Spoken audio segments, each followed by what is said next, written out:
नमस्कार दोस्तों, स्वागत है आपका हमारे YouTube चैनल पर। लास्ट वीडियो में हमने बात करी थी सर्कुलर नंबर 7/2024 के बारे में।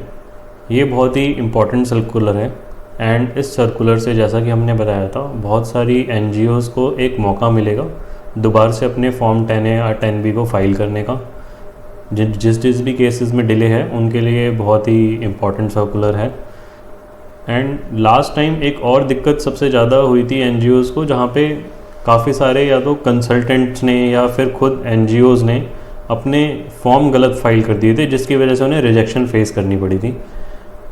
इन्हीं सब मुद्दों को इस बार हम एड्रेस करेंगे और इस वीडियो में, जिसमें मेनली दो चीज़ें हम कवर करेंगे कि कौन कौन से सेक्शंस आपको फिल करने हैं फॉर्म 10A या 10AB फाइल करते टाइम एंड किस कैटेगरी NGO के लिए कौन सा फॉर्म एप्लीकेबल है। तो आइए हम इस वीडियो को शुरू करते हैं।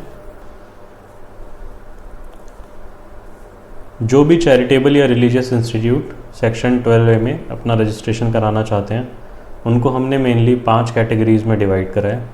आइए इन पांचों कैटेगरीज़ के बारे में जानते हैं। कैटेगरी 1, सो ये वो कैटेगरी है उन न्यू ट्रस्ट्स की जिन्होंने अभी अपनी एक्टिविटी स्टार्ट नहीं करी है। सो ऐसी ट्रस्ट जिन्होंने प्रोविजनल रजिस्ट्रेशन ऑब्टेन करना है एंड एक्टिविटी स्टार्ट नहीं करी है।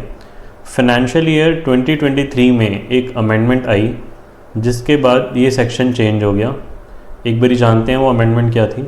So finance act 2023 amended section 12A and section 12AB with effect from 1st October 2023 to provide that trusts or institution applying for registration for the first time can apply for provisional registration if they have not commenced their activities. So ये condition पहले नहीं थी लेकिन अब ये condition है। सो provisional registration के लिए 1 अक्टूबर 2023 ऑनवर्ड्स सिर्फ वही ट्रस्ट एप्लीकेबल हैं या वही इंस्टीट्यूट्स एप्लीकेबल हैं जिन्होंने अभी तक अपनी एक्टिविटी कमेंस नहीं करी है। इस कैटेगरी में जो भी ऑर्गेनाइजेशन है वो फॉर्म 10A फाइल करेंगी एंड अपनी स्क्रीन पर आप सेक्शन देख सकते हैं, सेक्शन 12A1AC 6A। सो ये सेक्शन सेलेक्ट करना है फॉर्म 10A फाइल करते टाइम। इसकी टाइमलाइन क्या होगी? Application of provisional registration has to be filed at least 1 month before the commencement of the previous year relevant to the assessment year for which registration is sought. So जिस year में आप जिस assessment year के लिए आप registration कराने चाहते हैं उससे एटलीस्ट 1 month प्रायर जो है आप इसमें रजिस्ट्रेशन करवा लीजिए। फॉर एग्जांपल, अगर आप असेसमेंट ईयर 25-26 के लिए रजिस्ट्रेशन लेना चाह रहे हैं तो एटलीस्ट फरवरी से पहले आप जो है इसको फॉर्म को फाइल कर दें। नेक्स्ट कैटेगरी की तरफ मूव करते हैं। सो ये जो अमेंडमेंट आई थी फाइनेंस एक्ट 2023 में, इसमें एक अमेंडमेंट और आई थी जिसमें एक कैटेगरी और इंट्रोड्यूस हुई। वो ट्रस्ट जिन्होंने ऑलरेडी अपनी एक्टिविटीज़ स्टार्ट कर दी हैं without going into the hassle of provisional registration they can directly apply for regular registration. आइए जानते हैं इसके बारे में। If a charitable or religious institution has already started activities, no exemption has been claimed under Section 1023C, Section 11 or Section 12. Such trust or institution can directly apply for regular registration, which will be valid for 5 years.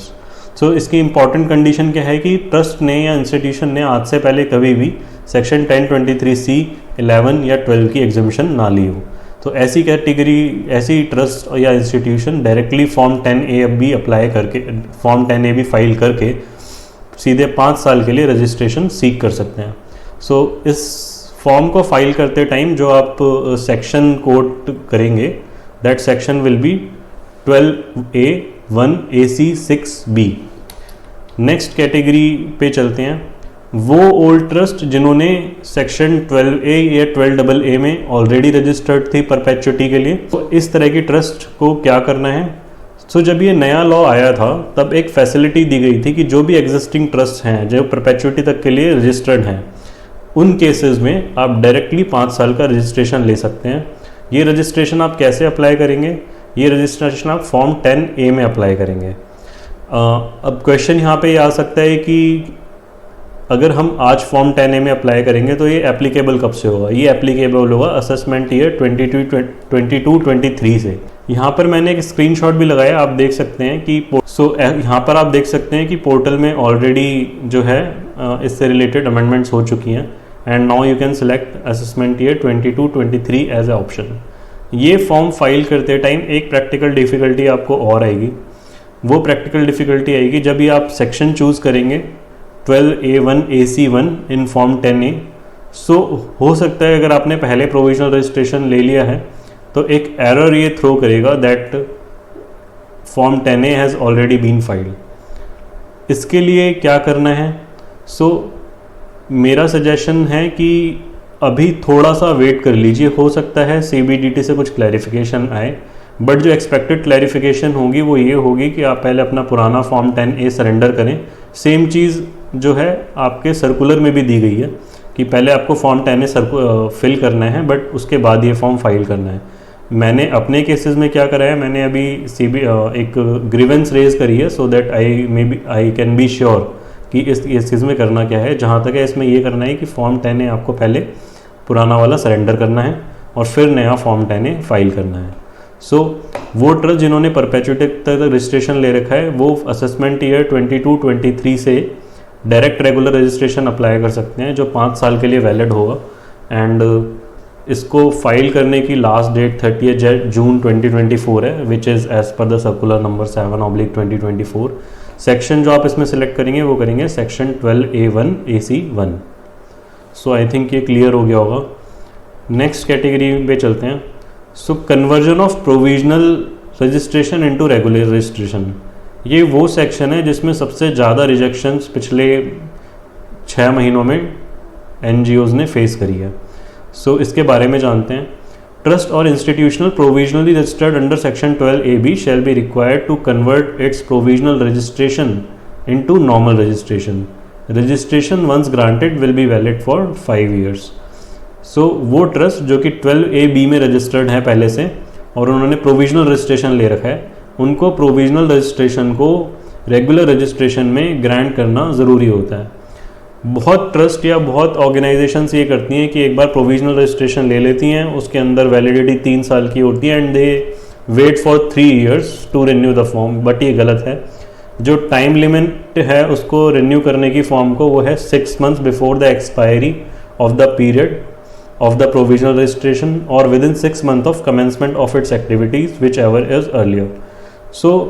ये एक deadline ऐसी है जो बहुत ही ज़्यादा litigated है क्योंकि commencement of activities पहली बात तो इनकम टैक्स में डिफाइंड नहीं है एंड नॉर्मली टैक्स अथॉरिटीज़ बहुत ज़्यादा नैरो इसकी इंटरप्रिटेशन लेती हैं।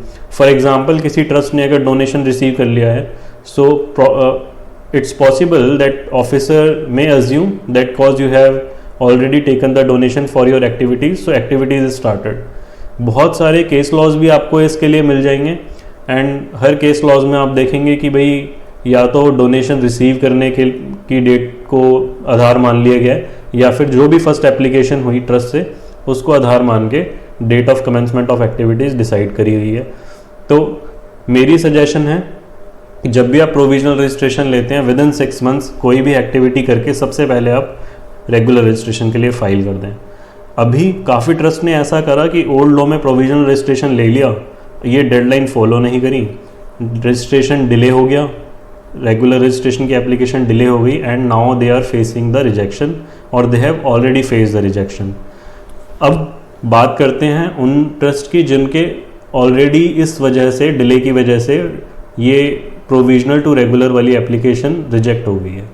वो ट्रस्ट क्या करेंगी, फिर से फॉर्म 10AB फाइल करेंगी एंड इस फॉर्म 10AB को फाइल करते time they will select this section form 12A1 AC3 and ये फिर से उन्हें फाइल करना होगा। ऐसी ट्रस्ट जिनका अभी रिजेक्शन नहीं हुआ है वो सीधे अपने जो भी ऑफिसर हैं उनसे जाके मिलें एंड उनको रिक्वेस्ट करें कि kindly cover us in the circular which was issued on 25th April। Circular number is 7/2024 and they can get the registration done। That application will be treated as the valid application। तो ये बात हो गई provisional से regular registration की। Next और last category पे चलते हैं।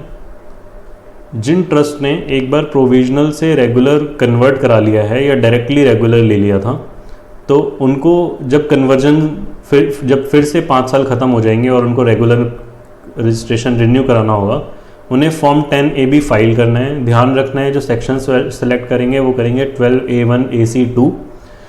इस कैटेगरी में रजिस्ट्रेशन एक बारी मिल गया तो 5 साल तक वैलिड रहेगा। टाइमलाइन इसमें बहुत इंपॉर्टेंट है, फिर से 6 months before the expiry of the 5 years। तो इन पांचों कैटेगरीज में सबसे ज़्यादा ध्यान हमने टाइमलाइंस का रखना है। जो ट्रस्ट कवर होती हैं सर्कुलर नंबर 7/2024 के थ्रू, वो उस सर्कुलर का फ़ायदा उठाएं एंड जल्दी से जल्दी अपने फॉर्म्स फाइल करें।